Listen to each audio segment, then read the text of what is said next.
Гүйцэд төрсэн няраа хүүхдийн маань 60% нь, дутуу төрсэн няраа 80% бол няраа шарлалт ажиалагддаг. Няраа шарлалт маань амьдралын 2-оос 3 дахь хоногоос эхлэж ихэнх тохиолдолд ямар нэгэн хүндрэл үүсэхгүйгээр амьдралын 2-оос 3-7 хоногтод арилдаг. Няраа шарлалтыг үүсгэж буй билирубин маань хүүхдийн цуснд дах улаан эсийн задралаас үүсдэг шар өнгөтэй химийн будагч бодис байдаг. За няраа хүүхдийн маань цуснд дах улаан эсийг том хүүхдийнхтэй харьцуулах юм бол тоо хэмжээний хувьд харьцангуй олон.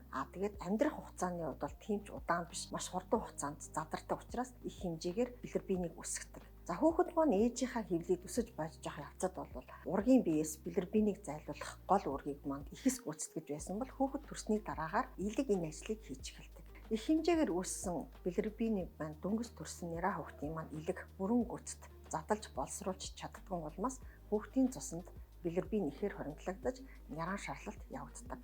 Эцэг эхчүүдийн маань хувьд хамгийн их сэтгэл зүйн зовоодог нэг том асуудал бол няраа шарлалт нь удаан үргэлжлэх асуудал байдаг. За гүйцэд төрсэн няраа хүүхдийн маань шарлалт 14 хоногоос дээш, дутуу төрсэн няраа шарлалт 21 хоногоос дээш үргэлжлэхийг бид нар удаан үргэлжилсэн шарлалт гэж тодорхойлдог.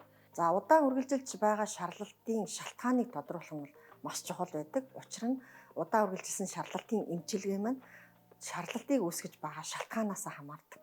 Юун төрөнд та хүүхдийнхээ арьсан дээр шарлалтын хэмжээг тодорхойлуулах шаардлагатай байдаг.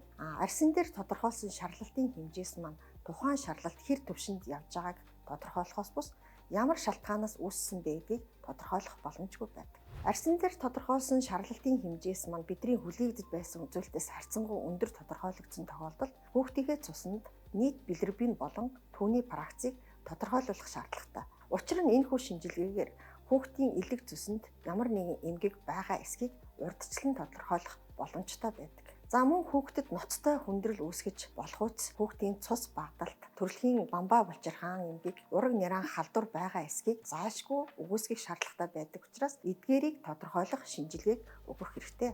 Удаан үргэлжилж буй шарлалтын шалтгааныг зөв тогтоож оновчтой эмчилгээг хийснээр хүүхдэд ноцтой хүндрэл үүсгэх мэдрэлийн эмгээс сэргийлж хүүхдийн амьдралын тавиланг сайжруулах боломжтой байдаг.